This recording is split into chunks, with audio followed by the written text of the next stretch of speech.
감사하신 아버지 하나님, 지난주에 우리가 쉬었지만은 오늘 다시 이어서 로마서 공부를 하게 해주시니 감사합니다. 오늘 로마서 7장을 허락해 주셔서 저희들이 읽고 말씀을 나눌 때 성령께서 저희들 가운데 계셔서 7장의 말씀을 밝게 하는 귀한 시간이 되고, 또 알므로 우리의 믿음이 말씀에 근거해서 바른 믿음 되게 해주시기를 간절히 바라고, 또 이 시간을 기억하며 말씀을 배우는 사랑하는 성도들에게, 지체들에게 주님께서 복 주시고 저들의 영혼을 주님께서 지켜주시기를 간절히 바라며 예수님 이름으로 기도드렸습니다. 아멘.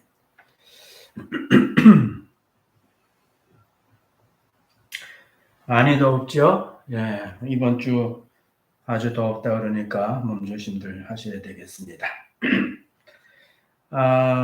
오늘 우리가 이제 7장을 보는데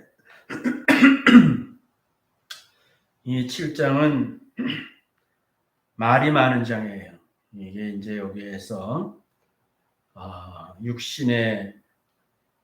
육신과 영과의 그런 구별이 지어지는데, 이 장을 통해서 예수 믿고 신앙생활하는 사람들이 굉장히 긴장하는 그러한 내용이 됩니다. 왜냐하면은 여기서 이제 육체를 따라서 사는 것하고 또 영을 따라서 사는 것하고 구별을 명확하게 하기가 쉽지 않기 때문에, 특히 7장 같은 데서는 여기서 오호라 곤고한 사람이로다라고 이제 바울 사도가 탄식을 하는데, 이것이 이제 예수 믿은 사람이냐 예수 믿기 전의 상태냐를 놓고도 지금까지도 서로 의견이 갈리는 그러한 내용이 되기 때문에 이 7장이 좀 논란이 있는 그런 장이 되겠습니다. 그런데 성경을 우리가 로마서만 해도 1장부터 우리가 계속해서 읽어가다 보면은 그냥 분명하게 성경이 얘기하고 있어요. 형제들아 이렇게 얘기를 하고 시작하잖아요. 1절에 보면 형제들아 이렇게 얘기를 하기 때문에 이거는 이제 물론 유대인들은 그리스도인 아닌 경우에도 형제라는 말을 씁니다. 다 형제죠. 그런데 여기서 지금 바울 사도가 형제들아 한 거는 이건 아마 로마의 예수 믿은 사람들을 대상으로 썼기 때문에 그리스도인들, 예수 믿은 사람을 대상으로 한 거다 이렇게 보는 것이 더 타당합니다. 그래서 지금 이제 성화, 예수를 믿고 구원의 확신을 가지고 믿음 생활을 하는 내용에 대해서 우리가 믿는 믿음이 내용이 무언가, 즉 다시 복음이 무언가에 대해서 바울 사도는 여러 각도에서 믿은 사람들에게 이해를 시키는 겁니다. 그래서 이제 여기 내가 적어놨는데 보이실지 모르겠으면 5장은 아담 안에서 둘째 아담인 예수 그리스도에게 옮겼다. 그렇게 옮겨진 일로 인해서 이제 우리는 죄 가운데서 사망의 왕노릇하는 가운데 있었지만 이제 예수 그리스도 안에 옮김으로 말미암아 생명의 왕노릇하고 죄가 더한 곳에는 은혜가 충분하기 때문에 우리가 죄에 대해서 우리가 정죄받지 않는다. 그런 내용으로 이제 5장이 됐잖아요. 기록했잖아요. 그 6장은 이제 종 얘기가 많이 나왔죠. 죄의 종에서 의의 종으로 옮겨졌다 이겁니다. 그래서 이제 의의 종이라는 것은 예수 그리스도 안에 그리스도와 연합됐다는 것을 얘기하죠. 합해졌다. 그리스도와 함께 우리가 침례받고 그 말은 죽었고 그리스도와 함께 다시 살렸다 이렇게 이제 얘기해서 우리가 예수 그리스도와 합해지고 그리스도 안에서 이제 과거에는 우리가 종로로 했으니까 이스라엘 사람들이 이제 원래 종로로 됐죠. 출애굽기 우리 공부하듯이. 그러니까는 여기서 말하는 종은 이제 죄의 종로릇을 했죠. 그런데 예수 그리스도와 합해짐으로 말미암아 그리스도의 경험이 곧 내 경험으로 하나님께서 인정해 주신다. 그래서 우리가 그런 사실들을 명확하게 알고 여기고 그 내용을 이제 믿고 그 다음에 이제 드리는 삶을 살아야 된다, 드려야 된다, 주님께 드려야 된다는 자기 자신을 의의 종으로 드리는 것이다 이렇게 얘기를 했죠. 오늘 7장은 그 이해를 돕기 위해서 그 1절부터 보면은 율법에서부터 우리가 이제 벗어나서 그리스도의 법으로 넘어갔다는 거. 이건 이제 7장은 법 얘기를 하고 있는 겁니다. 그래서 율법으로부터 벗어나서 그리스도의 법으로 영의 새로운 법으로 옮겨졌다. 그렇게 이제 그 얘기를 하고 싶은 거죠. 그 얘기를 하고 있는데 그거를 이제 이해시키기 위해서 남편이 죽으면 남편의 법에서부터 벗어났다. 그렇기 때문에 그 다른 남자에게 시집을 가도 그것이 불법이 되지 않는다. 먼저 법이 거기다 영향을 줄 수 없다. 이렇게 이제 얘기를 하면서 이거 아주 완전한 그런 그 단절에 대해서, 그러니까는 이 확실한 단절을 하고 있는 거죠. 그래서 이 율법에 매여 있는 이스라엘 백성들 가운데 예수 믿은 사람들이 이 내용을 확실히 이해해야 되는 거죠. 그래서 예수 믿은 다음에도 율법에 끌려다니고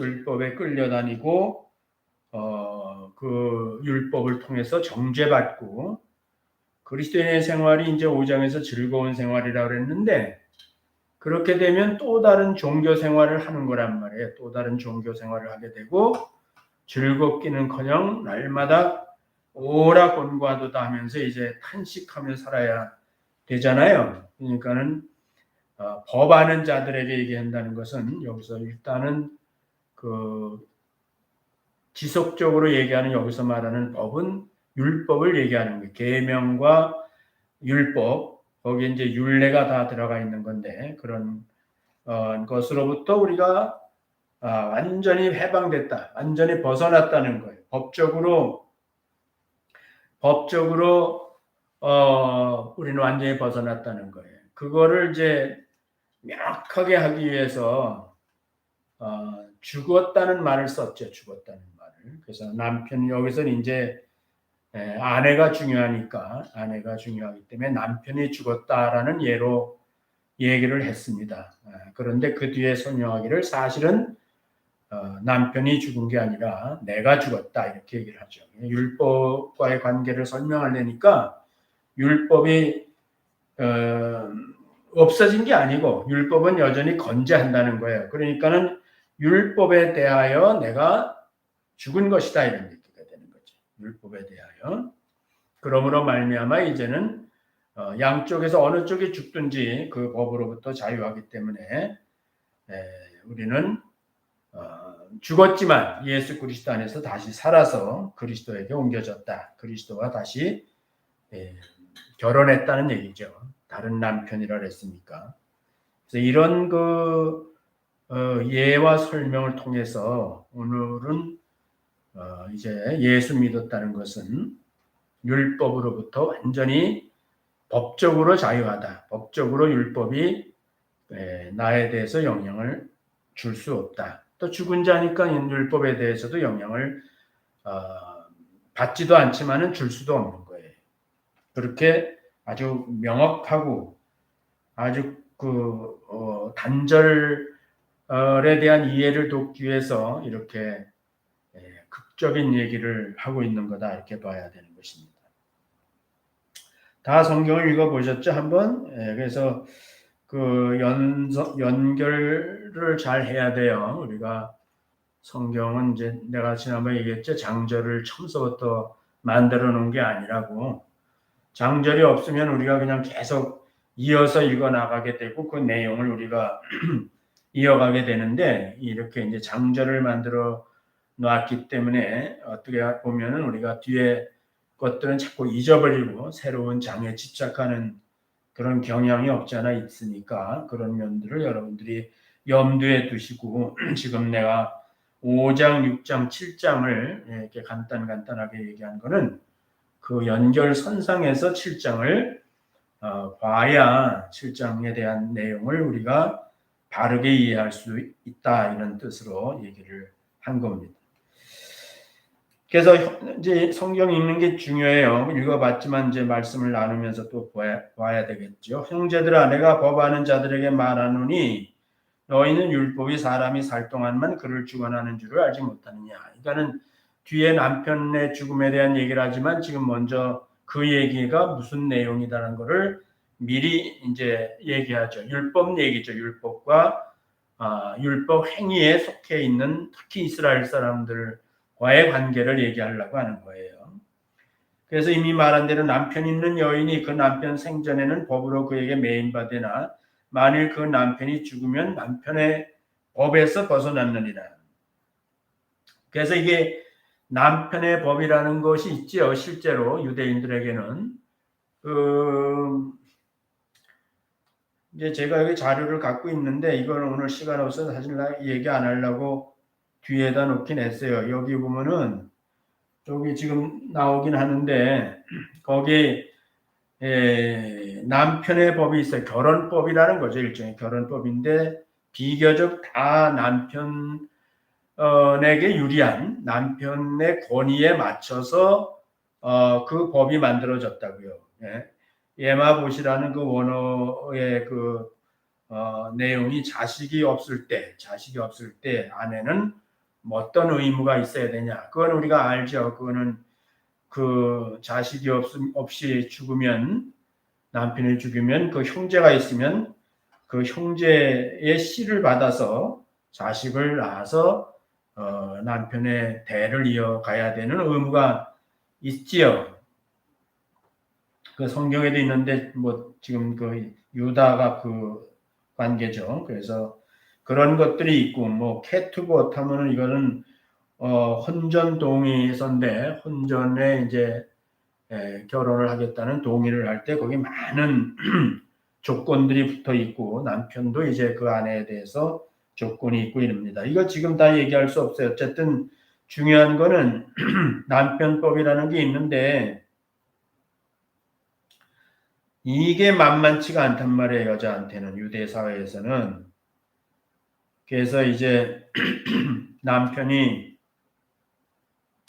그런 법이 있음에도 불구하고 법을 초월해서 아내를 사랑하고 또 아내가 남편이 너무 좋아서 우러나오는 마음으로 남편을 사랑하여 섬기면은 그 법이 다 지켜지죠. 법을 어렵게 지키는 것이 아니라 뭐 자연적으로 법 이상의 그런 그 법을 초월하는 그러한 그 삶을 살 수가 있죠. 근데 이제 결혼이라는 거는 우리도 막 결혼해서 사는 사람들이지만은 그렇게 뭐 신혼 초는 몰라도 세월이 지나가다 보면은 그런 감정이나 뭐 남녀의 그런 그 본능적인 이성의 끌림이나 이런 것들은 점점 너무 가까이 지내다 보니까 사라지게 되죠. 그렇게 되면은 이제 의무가 앞에 나온다고요. 의무가. 책임과 의무가 나온다고요. 그러니까 이게 남자한테 유리하단 말이에요. 남자의 권위에 맞춰 있기 때문에 그렇게 되면 이제 여자들이 그 남편의 법에서 벗어나지 못하고 항상 죽는 날까지 어떻게 하면 이제 괴로움을 당해야 되는 그러한 경우들이 많이 있죠. 보면은 성경에도 그 이혼 증서 얘기가 나오는데 하여튼 그래서 이 남편법이라는 것이 유대 사회에서는 여자들에게는 정말 그 무서운 거죠. 운명이 되는 것이 벗어날 수 없는 그런 것이 될 수가 있습니다. 그래서 이런 얘기를 하면은 이 글을 읽는 그 유대인들을 예수 믿은 유대인들은 이해를 잘 해요. 이걸 통해서 이제 우리가 거기서 절대로 스스로 벗어날 수 없고 죽음이 양쪽에 한쪽이 죽음이 아니고는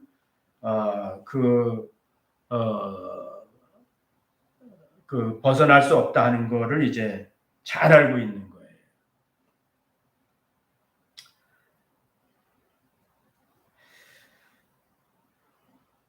3절 그러므로 만일 그 남편 생전에 다른 남자에게 가면 음부라 이르되 남편이 죽으면 그 법에서 자유케 되나니 다른 남자에게 갈지라도 음부가 되지 아니하니라. 이건 이제 법적으로 책임이 없다는 거예요. 법적으로 정죄받지 않는다는 거예요. 남편이 죽은 다음에 다른 남자에게 시집을 가도 첫 번째 남편의 법에서 완전히 자유롭다는 얘기입니다. 구속당하지 않는다는 얘기입니다. 근데 뭐 둘째 남편한테 가서 좋으면 좋은데 또 그 둘째 남편이 율법 아래 있다 그러면은 사실 그게 그거죠. 율법 아래 있으면 그게 그겁니다. 그래서 율법 아래 있는 가운데서 남편의 법이 효력을 발생하고 있는 데는 또 시집 가봐야 또 실망할 수밖에 없죠. 그래서 여기서 얘기하는 것은 그런 남편이 아니라 율법 아래 있는 남편의 법을 가지고 있는 남편한테 가는 것이 아니라 전혀 그 법에서 벗어나 있는 또 다른 법치 아래에 있는 남편에게 이제 간다는 걸 얘기하는 건데 그게 바로 예수 그리스도죠. 예수 그리스도는 율법 아래에 있는 분이 아니죠. 율법 위에 계신 분이죠. 그렇기 때문에 그 예수 그리스도에게 가서 연합된다고 그러면 이제 완전히 실제로 이 남편의 법으로부터 율법이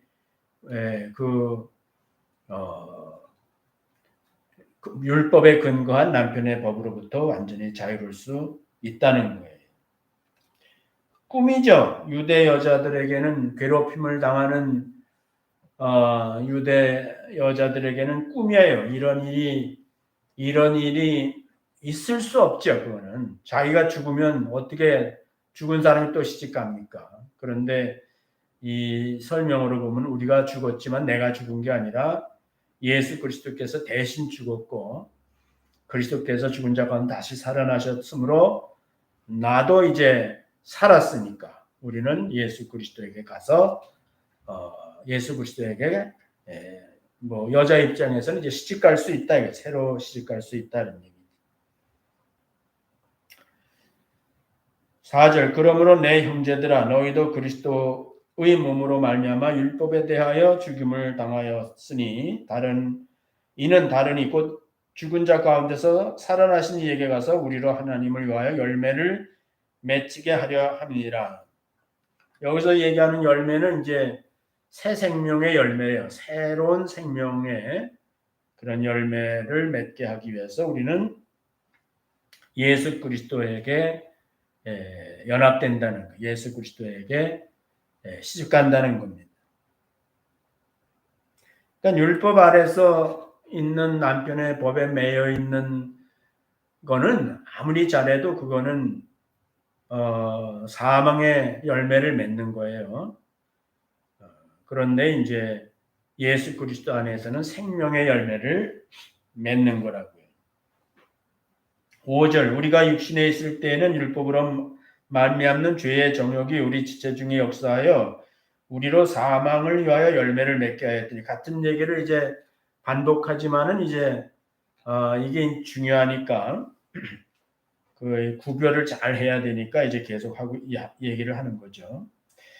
6절 이제는 우리가 얽매였던 것에 대하여 죽었으므로 율법에서 벗어났으니 이러므로 우리가 영의 새로운 것으로 섬길 것이요 의문에 묵은 것으로 아니할지니라. 그래서 의문이라는 건 그 의식적인 문서를 말하는 거예요. 제사부터 시작해서 구약의 율법이라는 거는 실제로 육신으로 행하는 겁니다. 육신으로 행하는 것. 의식적인 문서를 따라서 사는 거죠. 조문을 따라서 사는 겁니다. 근데 이제 예수 그리스도 안에서는 영의 새로운 것으로 섬긴다 그랬어요. 영적인 것이다. 그래서 이 기독교와 유대교, 기독교와 다른 종교는 분명히 구별되는데 기독교는 영적 차원의 신앙생활을 하는 겁니다. 영적 차원의 신앙생활을 하는 거고요. 다른 것들은 다 보이는 이 세상에 그 육체로 행해야 되는 그런 그 종교적인 생활을 하는 거예요. 그러니까 예수님 믿었는데도 불구하고 이 율법 얘기를 하는 거니까 다시 그렇게 의문에 매여서 살면은 그거는 그리스도인의 삶이 아니죠. 그거는 영적 삶이 되는 게 아닙니다. 그거를 이제 유대인들에게 이해가 되도록 설명한다 이렇게 봐야 되겠죠. 내가 아까 말했죠. 정리한 말씀 보면은 완전한 단절이라 그랬어요. 이렇게 아주 죽음이라는 말을 써가면서 극단적으로 얘기하는 것은 이건 진짜 완전히 단절된 거예요. 단절된 거예요. 율법에 대하여 완전히 내가 죽어버린 거라고. 예수 그리스도께서 대신 죽으셨지만은 사실은 내가 그리스도 안에 합해져 있으니까 내가 죽은 거예요. 그래서 율법에 대하여 완전히 죽었다. 그래서 율법은 사망의 열매를 맺는 거예요. 율법과 사망은 관계가 있는 거죠. 그래서 영향을 완전히 단절됐기 때문에 영향을 받지도 않고 내가 주지도 못해요. 내가 율법을 아무리 잘 지키고 뭐 율법을 심지어는 반대적으로 어긴다 하더라도 그래도 그 율법에 내가 율법에 영향을 줄 수가 없어요. 율법이 영향을 받지 않습니다. 죽었기 때문에 그렇게 할 수도 없고 율법에 대하여는 죽은 것은 그리스도 안에서 살아 그에게 가기 위함이다. 그러니까 이거는 이제 우리가 율법으로부터 자유하다, 뭐 율법에서 벗어났다. 이거는 그 성경이 얘기하려고 하는 목적이 아니죠. 성경이 얘기하고 싶은 목적은 벗어났거나 자유한 거는 다른 데 가기 위해서, 여자가 또 다른 남편에게 가기 위해서. 남편 없는 여자는 유대 사회에서는 이제 과부라고 그러긴 하지만도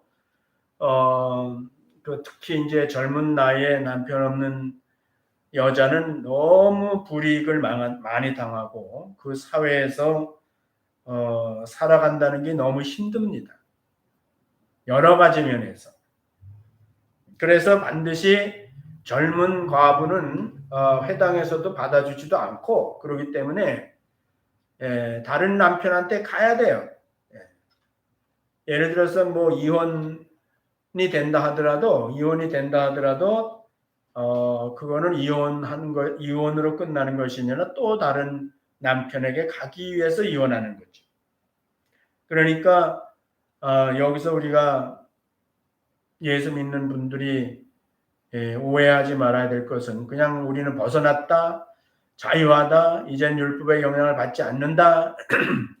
여기에서 머무르면 안 돼요. 그러면은 이게 그렇게 하나님이 우리를 그렇게 해주신 그 뜻이 나한테 이루어지지 않아요. 그러니까 다시 돌아오면은 우리는 좋은 남편인 예수 그리스도에게 가기 위해서 내가 하나님께서 나를 그로부터 자유케 하신 것이다. 그의 책무를 벗어나게 하신 것이다. 법적으로 완전히 법적 구속을 받지 않게 하신 것이다. 그렇게 이해를 해야 된다고요. 처음서부터. 그래서 그리스도의 법 안으로 혼인되었다. 이게 믿음의 법이죠. 이제 8장에 가면은 그 법이 뭔지 얘기해요. 예수 그리스도 안에는 그 생명이 성령의 법이라고 합니다. 생명의 성령의 법. 그래서 그건 영적인 것을 말하는 거예요. 그리고 그것은 이미 우리가 로마서 3장에서 말했듯이 무슨 법으로냐 행위로냐 아니라 곧 오직 믿음의 법으로니라. 이렇게 그게 하나님의 법이란 말이에요. 잊어버리지 않으셨겠죠. 로마 3장 21절에 율법 외에 또 다른 하나님의 의가 나타났으니 그거는 이제 법을 얘기하는 거예요. 그래서 우리가 또 다른 의의 법, 하나님의 법으로 이제 우리가 넘어갔다는 것을 얘기하는 거예요. 똑같이 하나님이 하나님이 출처니까 권위는 똑같은 거예요. 그래서 우리가 이제 이쪽에서 우리가 하나님 앞에 의롭다함을 얻을 수 없는 것을 이쪽을 통해서 우리가 믿음으로 의롭다함을 얻어서 불러 넘어가서 그 법으로 우리가 혼인되었다는 것. 그 법 안에서 예수 그리스도와 내가 혼인되었다는 거예요. 그 영이 새로운 것인데 그 법의 집합은 그 모든 그리스도 안에서 영적인 새로운 법의 완성은 사랑이죠. 사랑. 그래서 모든 법 정신이 다 사랑으로 되어 있고 결국은 사랑의 관계가 되는 거죠. 사랑의 관계가 되는데 예수 그리스도께서 우리를 자기 목숨을 주시기까지 사랑하셨다는 사실을 이제 결혼해서 살아가면 갈수록 이제 거기서 발견되는 거예요. 율법 안에서 결혼하는 거는 이제 살아갈수록 우리 자신이 죄인이라는 사실이 드러나는 거예요. 남편한테 계속해서 남편의 법에 걸려 들어가는 거예요. 내 자신이 얼마나 온전하지 못한 존재라는 것이 자꾸 드러나니까. 그러니까 이제 이혼당하죠. 소박당하고. 그러니까 예수 그리스도를 신랑으로 삼고 예수 그리스도 안에서 샀는데 그 예수 그리스도 안에의 법은 사랑이라고. 사랑. 그 사랑인데 그거는 이제 지치질 않는 게 왜냐하면은 여러분과 제가 뭐 예수 믿고 하나님께서 여러분과 나를 얼마나 사랑하셨고 지금도 얼마나 사랑하시고 앞으로도 얼마나 사랑하신다고 약속했는지를 다 알아요? 모르잖아요. 우리는 들어서 그냥 요한복음 3장 16절 외우면서 하나님이 나를 이렇게 사랑하셔서 독생자 예수 그리스도를 주시고 그리스도께서 오셔서 나를 십자가에 죽으셨다. 그러니까 교리적으로 아는 사랑이잖아요. 전인격적으로 그 사랑이 여러분들에게 저에게 그것이 이제 다가와야 된다고요. 그뿐만 아니라 이제 창세 전부터 하나님이 우리를 어떻게 사랑하셨는지를 예수 그리스도 안에서 하나님의 사랑이 이제 발견되죠. 그게 사실 우리의 숙제이기도 하고요. 우리의 즐거움이기도 하고요. 우리의 설렘이 될 수도 있고요. 신앙생활을 하면 할수록 그 깊이를 알게 된단 말이에요. 그게 즐거움이란 말이에요. 그게 기쁨이란 말이에요. 근데 어떤 그리스도인들은 스탑됐어요. 어느 선에서 하나님의 사랑 앞에 감격도 하고 뭐 눈물도 흘리고 그래 놓고는 그냥 거기서 스탑된 사람들이 많아요. 눈물도 메마르고 눈물이라는 게 꼭 눈물 흘려야 되는 건 알지만 그만큼 감정적으로 인격적으로 주님의 사랑을 누리지 못하고 사랑의 관계를 누리지 못하고 메마른 그리고 어떻게 보면은 다시 종교적인 그러한 교리를 따라서 종교적인 생활을 하는 그리스도인들이 많이 있다는 거예요. 그건 아주 비극이에요. 그건 여기 남편 아내 얘기하세요. 그런 아내는 비극이라. 여러분들은 그러면 안 돼요. 여러분들이 어느 신앙생활을 뭐 모태에서부터 했든 뭐 수십 년을 했든 뭐 수년을 했든 간에 지금 여러분들이 만약에 감격이 없으면 주님의 이 사랑의 세계, 사랑의 법의 세계에서 그 사랑의 법이 무엇인지를 계속 발견하고 그것이 나에게 어떤 혜택을 주는 것인지를 알아나가면서 감격하지 않는다면 그러면 여러분들은 굉장히 불행한 그리스도인들이에요. 불행한 그리스도인들. 그 다음에 두 번째 파트는 7절부터 그런즉 우리가 무슨 말 하리요 율법이 이게 죄냐 그럴 수 없느니라 율법으로 말미암지 않고는 내가 죄를 알지 못하였으니 곧 율법이 탐내지 말라 하지 아니하였다면 내가 탐심을 알지 못하였으리라. 그러니까 여기서 다시 바울 사도는 환기를 시킬 필요가 있어요. 그리스도인들이 율법을 무시하고 그 율법을 그리스도인들에게는 아니죠 유대인들에게는 생명이거든요. 그 하나님이 주신 법이기 때문에 그 법에 대한 권위는 아주 모든 것을 초월적이죠. 예. 그런데 예수 믿은 사람들이 율법을 무시하거나 율법을 부정하거나 율법 소위 폐기론이라고 그러는데 율법을 폐하거나 이제 이런 얘기를 하면은 그러면 이게 전도가 안 돼요. 그러면 유대인들이 예수 안 믿습니다. 그 예수 그렇지 않아도 의심하는데 그러면 자기네들의 입장에서는 이건 완전히 아주 고약한 이단이 되는 겁니다. 그래서 바울 사도는 혹시 이런 얘기를 편지를 읽으면서 오해해서 그 율법 폐기론으로 갈까봐 다시 이제 율법에 대하여 환기를 시키는 거예요. 율법은 죄가 아니라고요. 우리가 죄인이지 율법이 죄가 아니라고요. 율법이 우리를 죄를 짓게 하는 것도 아니라고요. 사실은 내가 율법을 어겨서 죄인이 되는 것이지 그리고 율법이 나를 죄인이라고 그 법에 따라서 지적하고 있는 것이지 율법 자체가 나로 하여금 죄를 짓게 하는 게 아니라고요. 그 율법은 선한 거예요. 그래서 율법의 역할이 뭐다 하는 걸 얘기를 한 거죠. 율법의 역할을 통해서 지난번에 얘기했죠.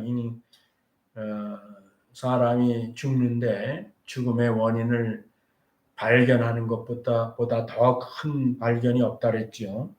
근데 율법이 그 역할을 인류에게 했다는 거예요. 유대인에게만이 아니라 율법을 통해서 인간이 죄 때문에 죽는다 하는 사실을 가르쳐 줬다는 거예요.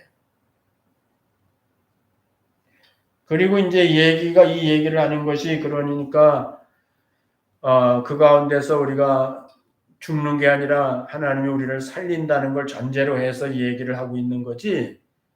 그러니까 우리가 죽을 수밖에 없다 이런 얘기를 결과적으로 죽는다 이런 얘기를 하고 있는 거예요. 아니잖아요. 그런 관점에서 우리가 이 율법의 정체를 복음과 관계돼서 알면은 은혜가 되는 거죠. 감사한 거죠. 왜냐하면 그 가운데서 우리가 예수 그리스도로 말미암아 구원을 받았기 때문에.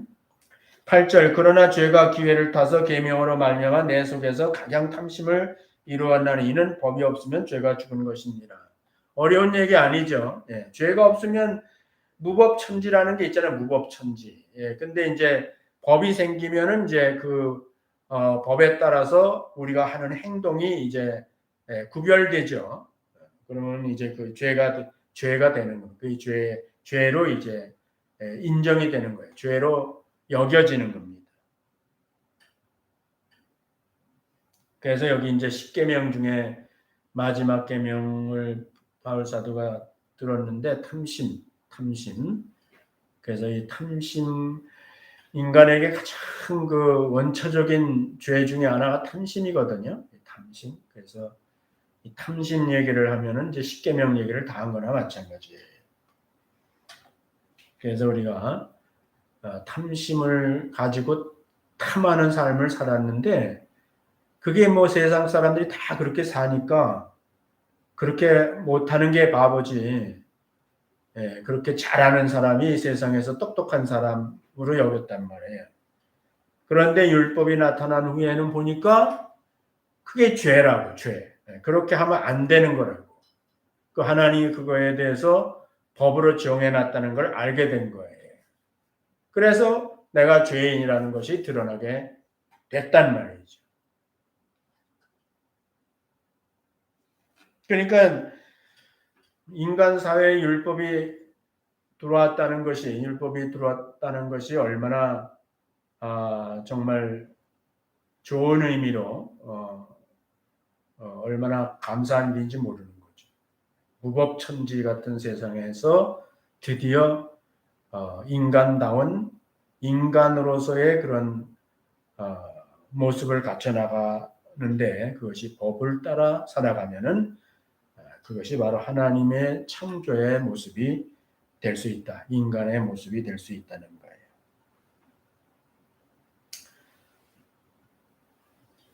전에 법을 깨닫지 못할 때는 내가 살았더니 살았다는 말은 이제 여기서 뭐 영생을 얻었다 이런 것이 아니고 그때는 이제 죽음을 몰랐죠. 내가 그것 때문에 죽는 줄 몰랐었단 말이에요. 계명이 이름에 죄는 살아나고 나는 죽었도다. 그래서 내가 이제 죽는 거예요. 내가 계명을 없애는 게 아니라 계명은 그대로 존재하는 거예요. 계명은 없어질 수 없어요. 하나님이 정한 법이기 때문에. 그래서 결국은 양쪽에 누가 죽어야 되는데 계명은 죽지 않아요. 그래서 내가 죽게 되는 거죠. 생명에 이르게 할 그 계명이 내게 대하여 도리어 사망에 이르게 하는 것이 되었다. 같은 얘기를 계속 하는 거예요. 처음에는 오해해가지고 다 지켜 행하겠습니다 하고 그걸 통해서 우리가 이제 내가 거룩하니 너희도 거룩하라 한 것 같이 거룩하여서 하나님에게 이르를 줄 알았는데 그게 아니라 거꾸로 그 계명이 나를 죽이는 법이 됐다. 내가 계명대로 못 사니까 그 계명은 우리에게 사형을 선고한다는 거예요. 죄가 기회를 타서 계명으로 말미암아 나를 속이고 그것으로 나를 죽였는지라. 그러니까는 속였다는 말이 뭐냐면은 계명이 없을 때는 무법천지로 살았었는데 그렇게 살아도 되는 줄 알았었는데 나중에 보니까 계명이 나타나서 내가 죄인이라는 사실이 발견되었다는 거예요. 그래서 그거는 속았다는 말의 번역보다는 내가 결국은 어리석게 모르고 살았었는데 이렇게 이제 표현을 할 수도 있는 거죠. 이러보건대 율법도 거룩하며 계명도 거룩하며 의로우며 선하도다. 그건 뭐 내가 여러 번 얘기했듯이 이 하나님의 법은 처음서부터 선한 거예요. 그 이상은 없어요. 아무리 훌륭한 법을 가지고 있는 나라라 하더라도 하나님의 계명, 율법, 율례보다 더 완전한 건 없어요. 그보다 더 의로운 것은 없습니다.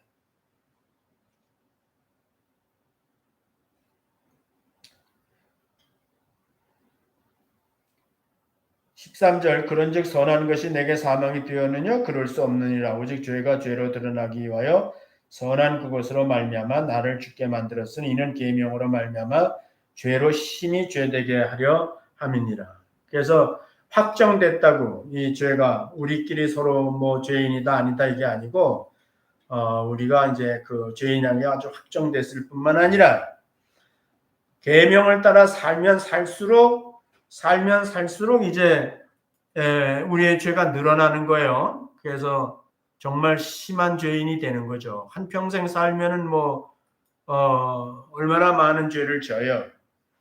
요한복음 8장에서 그 간음 중에 잡힌 여자 정죄하러 왔던 사람들이 죄 없는 자가 먼저 돌로 치라 그랬더니 나이 많은 자로부터 시작하여 젊은이까지 나갔다 그랬죠. 거기서 떠났다 그랬죠.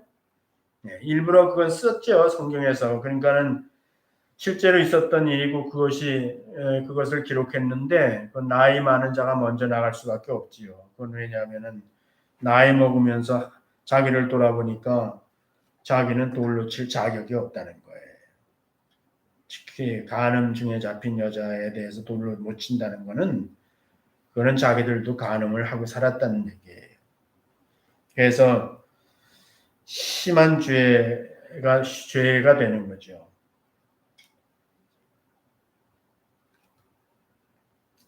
설명을 하면서 내가 성경을 보았는데 정리를 하겠습니다.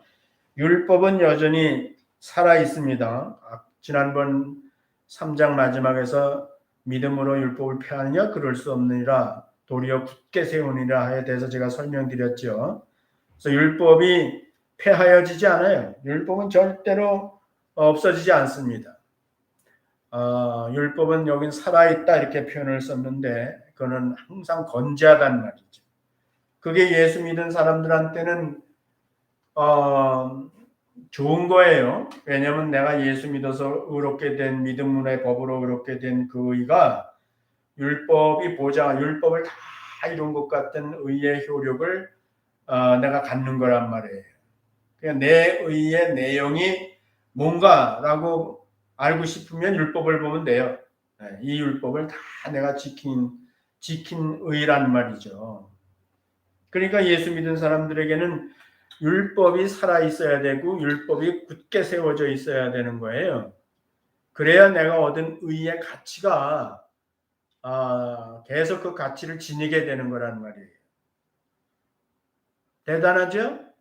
여러분과 저는 이방인이에요, 이방인. 지금 여기서 갈등하는 이 율법 갖고 그 논쟁하고 토론하는 그런 대상이 아니에요, 우리는. 물론 뭐 큰 범위로 보면은 우리도 거기에 포함될 수가 있어요. 그런데 직접적으로는 법하는 자들에게 얘기하는 거예요, 법하는 자들에게. 그러니까 우리는 여기에 들어가서 뭐 이렇다 저렇다 얘기할 그런 자격도 없어요. 그랬던 우리들이 똑같이 그렇게 그 의를 얻게 됐단 말이에요. 그 의를.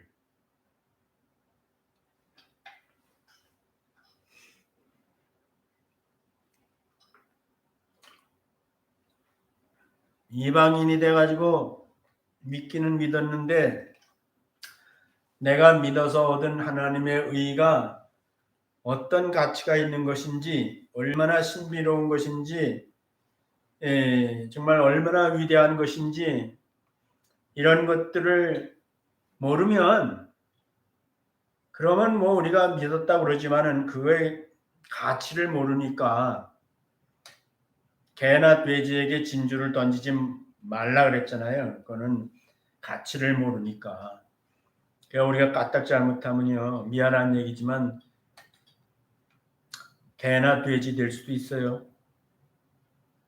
여러분들이 예수 믿었지만은 내가 믿어서 얻은 하나님의 의의 가치에 대해서 열심히 알아나가는 것에 대해서 소극적이고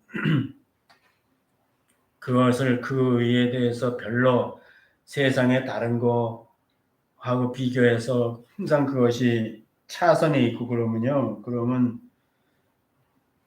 개나 돼지가 된다 그랬잖아요. 그러니까 뭐 그런 면에서는 그렇지 않다 할 수 없죠.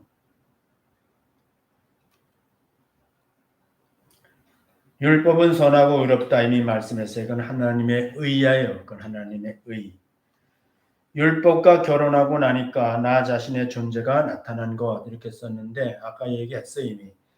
그래서 그 남편의 하고 결혼해서 율법이 정한 남편의 법 아래 살다 보니까 살면 살수록 내 자신이 부족한 것이 계속 드러나게 된다 이 말이에요. 여러분들도 결혼해서 처음에 결혼했을 때는 뭐 아주 그 선남 선녀고 다 뭐 인격적으로 훌륭하고 모든 걸 다 할 수 있는 사람 같고 이렇게 했는데 이제 살아가다 보니까 무능한 게 드러나잖아요. 무능한 거. 남자들은 문에 못하나 제대로 못 박는 사람이라는 것도 발견되고 여자들은 지금은 아니지만 옛날에는 밥을 밤낮 3층 밥을 만들고 말이죠. 그러니까 그래서 처음에는 말이죠. 그냥 감정으로 서로 좋아했는데 실제로 살아가다 보니까 사실이 드러나다 보니까는 이게 이제 행복할 수 있어요? 서로 지적하죠. 서로 잔소리하죠. 서로 잘났다 그러고 서로 못났다 그러고 그렇게 하니까는 이제 살면 살수록 부족한 게 드러나잖아요. 다시 태어나면 전 남편하고 살겠냐고 물어보는 일이 가끔 텔레비에 보면 나오는데 나는 한 번도 지금 남편하고 또 결혼해서 살겠다고 흔쾌히 대답하는 사람을 본 적이 없어요. 아시는 저런 남자하고 안 산다고 그러지. 뭐 예가 있겠죠. 예가 있겠지만 하여튼 그렇다는 거예요. 그래서 아니 뭐 좋아서 결혼할 때는 언제고 지금 그러냐고요. 그러니까 살아가다 보니까 인간의 좋은 면보다는 좋지 않은 면들이 너무 많이 드러나게 된다 이 말이에요. 율법 안에서는 그런 거예요. 그게 드러나면은 그걸 감싸주고 그걸 부족한 거를 자기가 채워주고 이렇게 하면서 하는 게 아니라 정죄한다고 정죄. 근데요 예수 그리스도 안에서는 그렇지 않은 거예요. 예수 그리스도 안에서는 여러분이 한 번도 경험해 보지 못한 남편이에요. 한 번도 여러분들이 이 세상에서 아무리 뭐 남의 남편 좋아 보이고 칭찬해도요 그와는 비교할 수 없어요. 예수 그리스도 같은 신랑은 없습니다. 믿으세요. 여러분들이 예수님을 가까이 하지 않기 때문에 그분이 얼마나 나를 사랑하시고 나의 부족한 것을 채워주시고 나를 정죄하기보다는 오히려 내가 넘어질까봐 예방하고 예방해주고 미리미리 거칠 것을 치워주고 그렇게 정말 나만 바라보고 나만 위해서 계신 분이다 하는 거를 여러분들이 깨달으면은 그렇게 좋지요. 그렇게 신랑이 좋을 수가 없어요. 그러니까 행복하고요. 그래야 돼요. 신앙생활은 예수 믿은 신앙생활은 그렇게 하는 거지. 그렇게 긴장하고 날카롭게 밤낮 율법의 조문에 따라서 정죄당하고 정죄당하지 않으려고 긴장하면서 살고 내가 좀 그러고 살았으면 뽐내고 잘나고 큰소리치고 이러는 게 아니에요. 신앙 예수 안에서 사는 거는 그건 전혀 예수 안에서 사는 모습이 아니에요, 여러분. 마지막 부분인데요. 14절 읽어요. 우리가 율법을 신령한 줄 알거니와 나는 육신에 속하여 죄 아래 팔렸도다. 나의 행하는 것을 내가 알지 못하노니 곧 원하는 이것은 행하지 아니하고 도리어 미워하는 그것을 함이라. 여기는 이제 굉장히 내면적인 얘기를 하고 있는 거예요. 내 안에 이렇게 얘기하는데 율법은 신령한 줄 알고 나는 육신에 속하여 죄 아래 팔렸도다. 계속 죄에 끌려다닌다 이거예요. 팔렸다는 건 노예가 이제 팔리면은 그 주인이 끌고 다니는 대로 끌려 다녀야 되는 거예요. 그렇게 이제 끌고 다닌다고요. 15절 나의 행한 것은 내가 알지 못하는 곧 원하는 그것은 행하지 아니하고 도리어 미워하는 그것을 함이니라. 불가항력이라는 거예요. 내가 선을 원하는데 선을 따라 살기를 원하는데 내 안에 또 다른 내가 있단 말이에요. 그것이 계속해서 그것을 그 선을 따라가지 못하게 하고 도리어 악을 따라 살게 한다 이 말이에요. 그건 우리가 실제로 경험하는 거예요. 이거는 그냥 무슨 이론을 남의 얘기하고 있는 게 아니에요. 지금 이거는 우리 인간이 다 그런 그 상태라는 거예요. 16절 만일 내가 원치 않은 그것을 하면 내가 이로 율법에 선한 것을 시인하노니 내가 원하지 않으면서도 하면은 율법이 선하다는 것을 인정하고 있다는 거예요.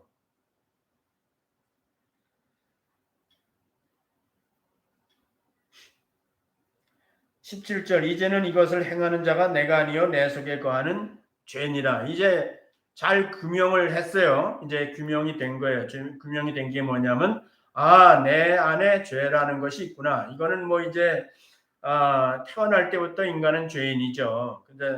그래서 그 죄가 내 안에 아주 깊숙이 그리고 뿌리를 깊이 내리고 있다는 거예요. 단편적으로 내가 죄를 지을 때만 죄인이 아니고 아주 근본적으로 내가 죄인이라는 죄가 내 안에 있다는 것을 알게 된 거예요. 위대한 발견이 되는 거예요. 이제는 율법을 지적해서 내가 죄인인 줄을 율법을 통해서 알았고 죄의 삭시 사망인 줄 알았는데 이제는 개인적인 입장에서 내가 내 안에 죄가 있고 그 죄는 결코 선을 따라서 살지 못할 뿐만 아니라 도리어 나를 죄 가운데로 계속 끌어온다는 거예요. 18절 내 속군 내 육신에 선한 것이 거하지 아니하는 줄을 아니 원하면 내게서나 선을 행하는 것은 없도다. 원하긴 하지만 내가 그렇게 못한다는 거예요. 19절 내가 원하는 바 선은 하지 아니하여 도리어 원치 않은 바 악은 행하는도다. 이게 실제죠. 우리가 살다 보면 악을 행하고 살죠. 선을 따라 살지 못하죠. 우리가.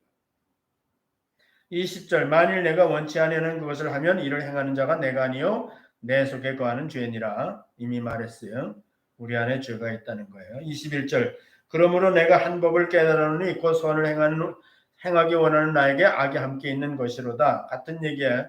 내 안에 죄는 변동이 없어요. 여러분들이 뭐라고요? 예수 믿었어도 예수님 믿었다 하더라도 내 안에 있는 죄에는 변동이 없어요. 죄성에는 변동이 없다면 그 죄성은 여전히 죄를 따라 사는 죄를 짓는 방향으로 간다 이 말이에요.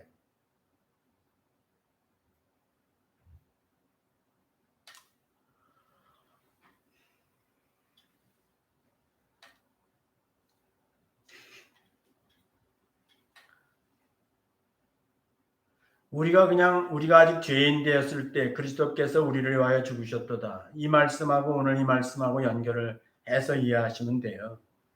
그러니까 내 안에 있는 죄성을 갖다가 수술을 해가지고 그거를 뽑아버린 게 아니라고요.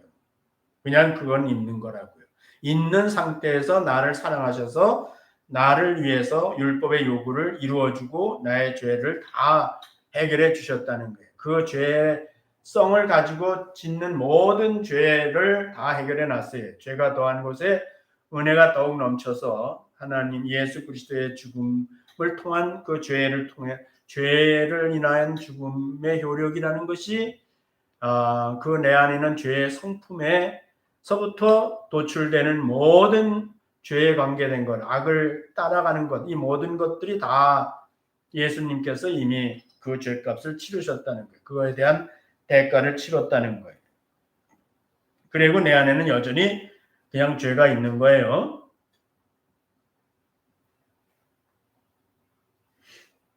21절 다시 한번 볼게요. 그러므로 내가 한 법을 깨달았노니 곧 선을 행하기 원하는 나에게 악이 함께 있는 것이로다. 내 안에는 죄의 변동이 없어요. 20절 내 속사람으로는 하나님의 법을 즐거워하되 우리가 이제 여기서 속사람이라는 걸 놓고 논쟁이 많아요. 이거는 우리의 양심이다 뭐다 이렇게 얘기하는데 이것은 전체적으로 볼 때는 이거는 이제 예수 그리스도를 믿고 나서 우리 안에 이제 그리스도의 성품을 따라서 우리가 살게 되는데 그것이 이제 우리가 말하는 그 내 속사람이 될 수 있는 거예요. 네, 양심이 아니고 내 속사람으로는 하나님의 법을 즐거워하되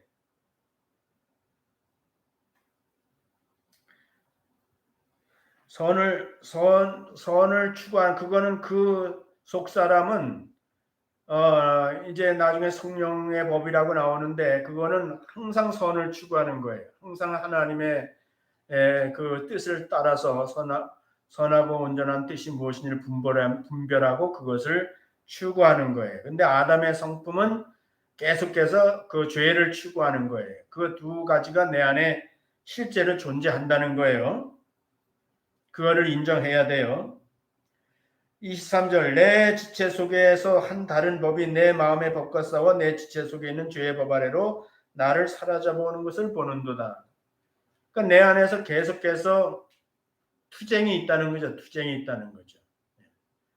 그래서 틈만 있으면 나를 죄의 아래로 사로잡아 오는 거예요. 죄의 법 아래로 사로잡아 오는 거예요.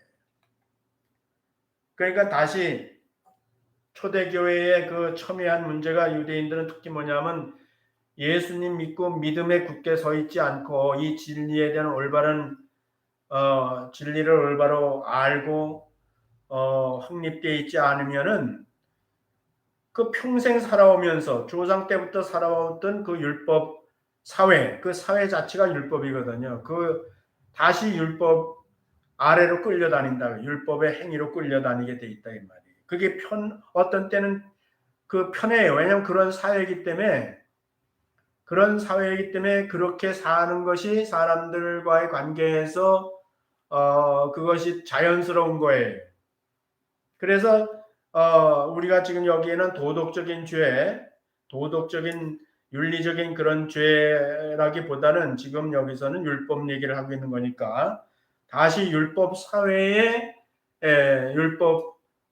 들어간다는 거죠. 율법 사회의 일원으로서 다시 율법을 행하는 가운데로 들어가게 된다는 거예요. 근데 뭐 우리는 뭐 율법 사회가 아니라도 우리가 사는 사회가 정말 그 사는 그 사람들의 가치가 있죠. 방법이 있죠. 그런 것들을 우리 예수 믿고 나서도 예수 믿기 전에 그렇게 살아왔던 것들이 자연스럽죠. 어떻게 보면은. 그래서 우리도 모르는 사이에 이제 사로잡혀 들어간다는 거예요. 24절 오호라 나는 곤고한 사람이라다 이 사람의 몸에서 나를 건져내리라. 그래서 이게 이제 유명한 얘기인데요. 곤고하다, 이 사망의 몸이다 하는 거는 자기는 도저히 해결할 수 없다는 거예요. 자기게 뭐 예수 믿고 나서 이제 뭐 자기가 결심하고 바르게 살아보려고 애를 쓰면 쓸수록 또 반면에는 계속해서 죄가 나를 추적하고 있다는 거예요. 그래서 이거는 원천적으로 인간이 그렇게 되어 있기 때문에 인간이 스스로 존재하는 자가 아니기 때문에 인간이 해결할 수 있는 게 자기 스스로 그 문제를 해결할 수 없는 거예요. 그거를 해결해 보려고 애를 스스로 쓰게 되면은 그 복음에 역행하는 거예요. 그거는 오히려 잘못하면은 그걸 아주 우리가 잘 규명을 하고 여러분들이 이해를 해야 됩니다.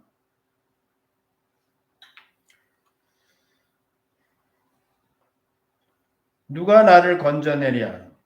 이거는 그러니까 뭐냐면 이거는 해결되는 길은 아까 처음에 얘기했죠. 죽음이 아니고는 안 되는 거라고. 죽음이 아니고는 이것과 단절될 수가 없는 거라고요. 사망으로만 해결할 수 있는 거라고요. 그런데 25절 가보세요. 우리 주 예수 그리스도로 말미암아 하나님께 감사하리로다 이렇게 나오는 거예요.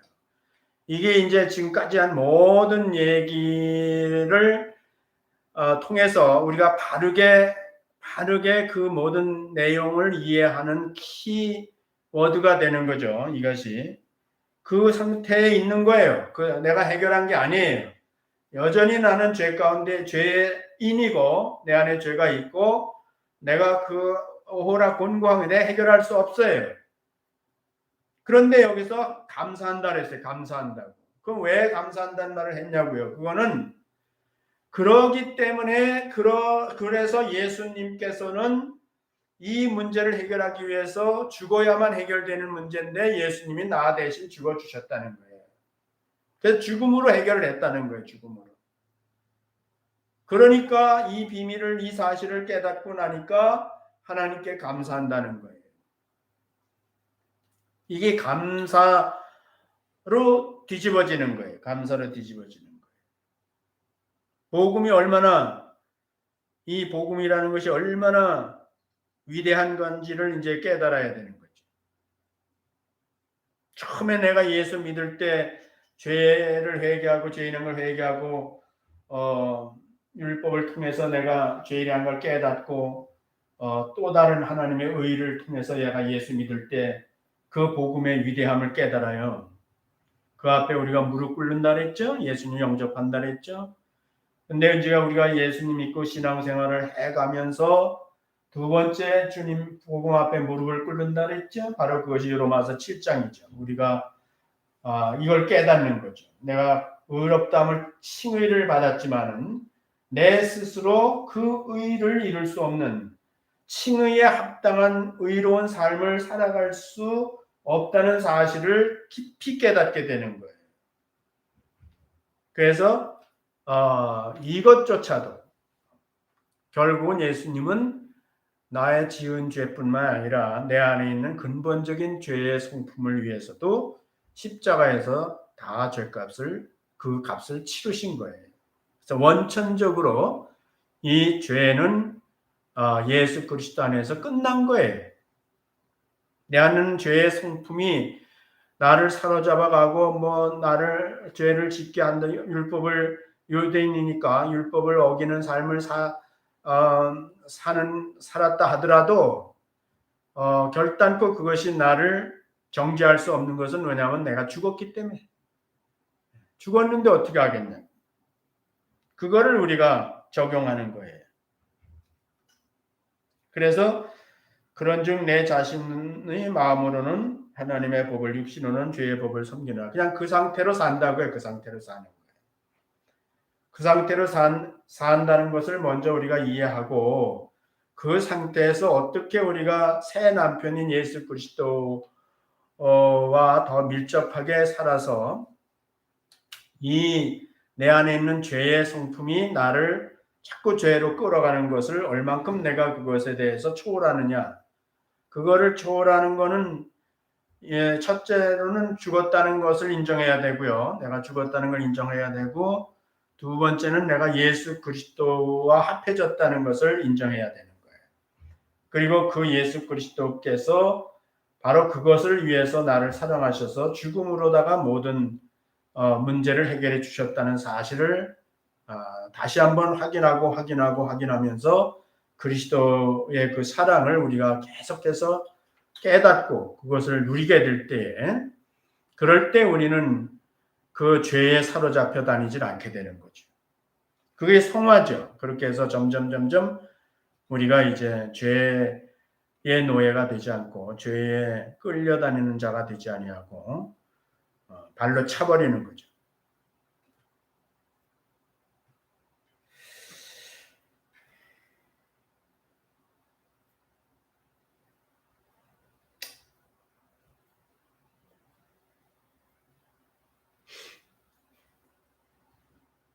그 얘기예요. 여기 뒤에 써 있는 것도 다 그 얘기고 이건 이제 8장하고 이어져야 되는 거거든요. 그래서 우리는 이 7장에서 우리 스스로 예수를 처음에 믿었을 때도 예수 그리스도의 공로를 의지해야 되고 신앙생활을 해나가는 과정에서도 우리는 예수 그리스도를 의지하지 않고는 안 된다. 그래서 우리는 이런 상태에 있다는 것을 인정하고 우리가 주님과 더 사랑의 밀월의 관계에 깊이 들어가면 들어갈수록 우리는 죄에 끌려다니지 않을 수 있다. 이런 얘기입니다. 그래서 8장에 가면은 그 사랑 얘기가 나오죠.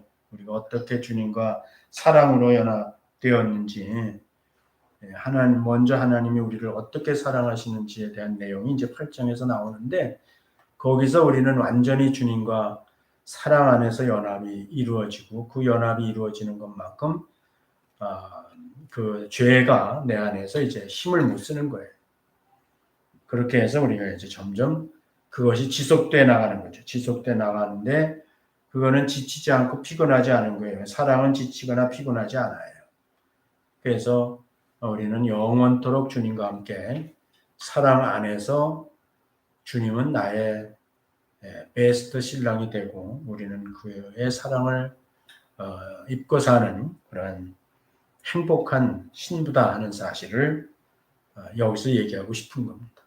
기도하고 마치겠습니다. 하나님 아버지 감사합니다. 오늘도 저희들이 주의 말씀을 상고하면서 말씀을 나눴습니다. 하나님 아버지 정말 예수 그리스도를 믿고 그 안에 있다는 것이 어떤 의미가 있는 것인지를 하나님께서 바울 사도를 통해서 정목정목 가르쳐 주신데 오늘은 우리가 유대인 아니고 법 아래 있는 자들이 아니지만은 이 말씀을 통해서 우리가 참으로 이 모든 정죄의 법으로부터 벗어났고 우리가 스스로 의롭게 될 수 있는 것이 아니라 정말 예수 그리스도께서 우리가 죽을 수밖에 없는 몸인 걸 아시고 십자가에 죽어주심으로 말미암아 이 문제도 이미 다 해결해 주신 줄로 믿사옵고 그러한 주님을 우리가 깨닫고 알고 사모하고 그 사랑을 깨달아 깊이 있게 주님과 연합할 때에만 우리가